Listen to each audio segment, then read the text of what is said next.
शुकाचार्य राधा जी की स्तुति करते हुए कहते हैं, नमो नमस्ते वृषभाय सात्वतां विदूरकाष्ठाय मुहुक्कुयोगिनां निरस्तसाम्यातिशयेन राधसा स्वधामनि ब्रह्मणिरंस्यते नरः यत्कीर्तनं यत्स्मरणं यदीक्षणं यद्वन्दनं यश्रवणं यदर्हणं लोकस्य सद्यो विदुनोति कल्मषम् तस्मै सुभद्रश्रवशे नमो नमः। श्रियः पतिर्यज्ञपतिः प्रजापतिर्धियां पतिर्लोकपतिर्धरापति पतिर्गतिश्चान्धकवृष्णिसात्वतां प्रसीदतां मे भगवान सतां पति। शुकाचार्य स्तुति करते हैं। स्तुति की शुकाचार्य ने, जिनी हरि कथा सुनी नहीं काना,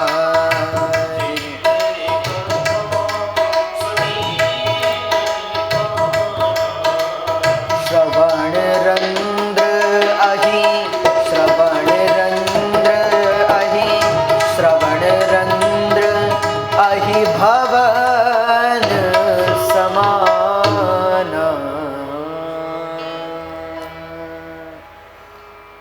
शुकाचार्य ने कहा, राजा कहो क्या सुनना चाहते हो। राजा ने कहा, महाराज हमें सृष्टि का वर्णन सुनना है, ये संसार कैसे बना। तब शुकाचार्य बोले, जो प्रश्न तुमने हमसे पूछा है, एक बार यह प्रश्न नारद जी ने भी ब्रह्मा जी से पूछा था कि देव देव नमस्तेस्तु भूत भावन पूर्वज यद विजानीहि यद ज्ञानम आत्मतत्व निदर्शनम। यह प्रश्न एक बार नारद जी ने भी पूछा था वेद श्री ब्रह्मा जी से कि हे ब्रह्मा जी, क्या आप पिताजी आपसे भी कोई बड़ा है।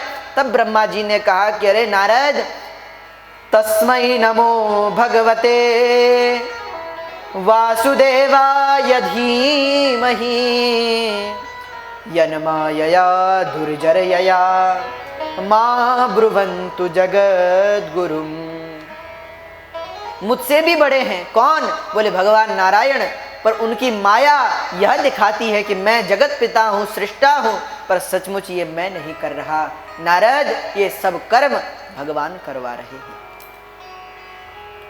तब तो नारद जी बड़े प्रसन्न हुए। पूछा कि यह सृष्टि कैसे बनी। शुकाचार्य कहते हैं, परीक्षित, नारद की बात सुनकर ब्रह्मा जी बोले कि सर्वप्रथम भगवान नारायण की नाभि से कमल उत्पन्न हुआ। इस कमल पर ब्रह्मा की सृष्टि हुई। ब्रह्मा जी चारों ओर देखने लगे तो चतुर्मुख हो गए। सोचने लगे, मैं कौन हूं। कस्त्वं कोहम कुत आयातः को मैं जननी को मैं तातः। मेरे माता कौन है, मेरे पिता कौन है, मैं कौन हूं। ये विचार करने लगे। पर जब कोई उत्तर ना मिला, चिंतित हुए ब्रह्मा जी। तब आकाशवाणी हुई, सचिंतयन् द्वैक्षरमे कदम्भ शुपासृणोद्वीर्गदितं वचो विभु स्पर्शे सुयत्षोडशमेकविंशम्। 2 अक्षर प्रकट हुए, वर्णमाला का 16वां अक्षर और वर्णमाला का 21वां अक्षर। षोडश एकविंशम, तो 16वां अक्षर है त, 21वां अक्षर है प। शब्द प्रकट हुआ तप।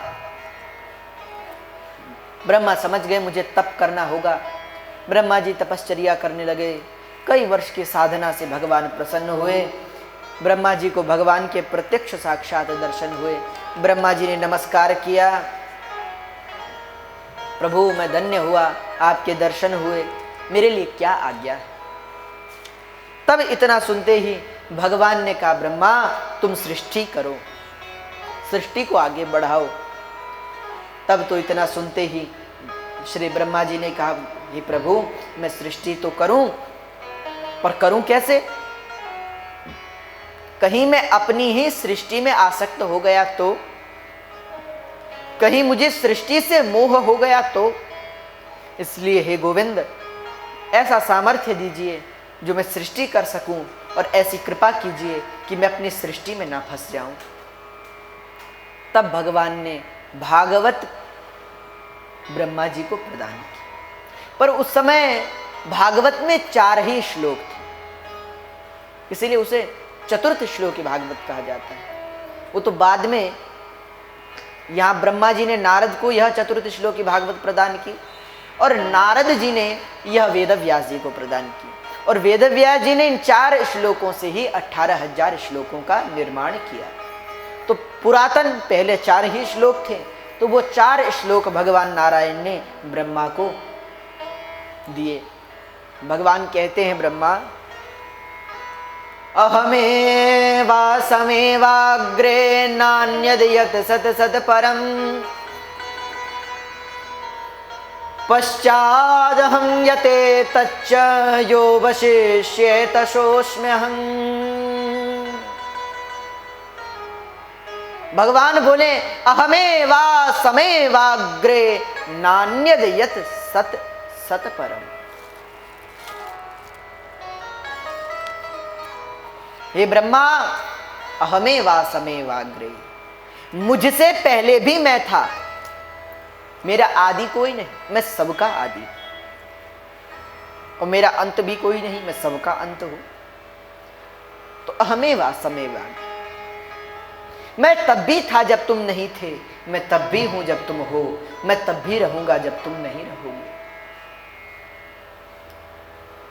नान्यद यत् सत सत परम, मेरे अलावा सब असत्य है, केवल मैं ही सत्य हूं। पश्चादहं यते तच्च यो वशिष्येत सोऽस्म्यहम्, तुम जगत के कण कण में केवल मुझे ही पाओ, मुझे ही देखो। भगवान बोले, रीतेर्थम यद प्रतीयेत न प्रतीयेत चात्मनि, तद्विद्यात्मनो मायां यथा भासो यथा तमः। मेरे अलावा जो भी चारों ओर दृष्टिगोचर हो रहा है, वह सब असत्य है, केवल माया का खेल है, केवल मैं ही सत्य हूं। सब मुझ में है और मैं सब में हूं। अच्छा, इस बात में बड़ी शंका होती कि ऐसा कैसे हो सकता है? भगवान कह रहे हैं कि मैं सब में हूं और सब मुझ में है। अगर भगवान सब में है तो सब भगवान में कैसे हुए? और अगर सब भगवान में है तो भगवान सब में कैसे हुए? तो भगवान ने कहा, देखो, अच्छा, इसका एक दृष्टांत समझिए, बहुत ध्यान से सुनिएगा। भगवान समुद्र है और हम समुद्र की तरंग हैं। तरंग मतलब समझे लहर, जो लहरें निकलती हैं उन्हें तरंग कहा जाता है। तो भगवान समुद्र हैं और हम समुद्र की तरंग हैं। अच्छा, एक बात ध्यान से सुनिएगा, तरंग कहां है? समुद्र में, और समुद्र में क्या है? तरंग। ऐसा ही तो है, समुद्र में लहर है और लहर समुद्र में है। अच्छा, समुद्र में जल है, जल का ही समुद्र है, तो जल से बनी तरंग। पर ऐसा नहीं है कि उस तरंग में जल नहीं है, वह तरंग भी जल की है। वह अंतर इतना है कि वह तरंग कुछ देर उससे अलग हो गई, पर बाद में फिर उसी में समा जाएगी। वैसे ही हम तरंग हैं और भगवान समुद्र है, भगवान जल है। तरंग जल में है और तरंग में भी जल है। वैसे ही भगवान में हम सब हैं और सब में भगवान है। जैसे जल में तरंग है और तरंग में जल है। भगवान आगे बोले, जगत नाशवान है, मैं सत्य हूं। किसी व्यक्ति ने कहा यह कैसे हो सकता है? अगर सब कुछ भगवान है, अगर आप इस वाक्य को मानते हो कि सर्वम हेतद ब्रह्म, सब भगवान है, तो आप इस वाक्य पर कैसे विश्वास कर सकते हो कि ब्रह्म सत्य है जगन मिथ्या? अगर ये सब भगवान है और भगवान सत्य है तो ये सब भी सत्य होने चाहिए, यह असत्य कैसे हो गया? तो इसका भी एक उदाहरण देते हैं। क्या? अच्छा, सोने का नेकलेस होता है, हार जो होता है वो किससे बनता है? सोने से, स्वर्ण का होता है।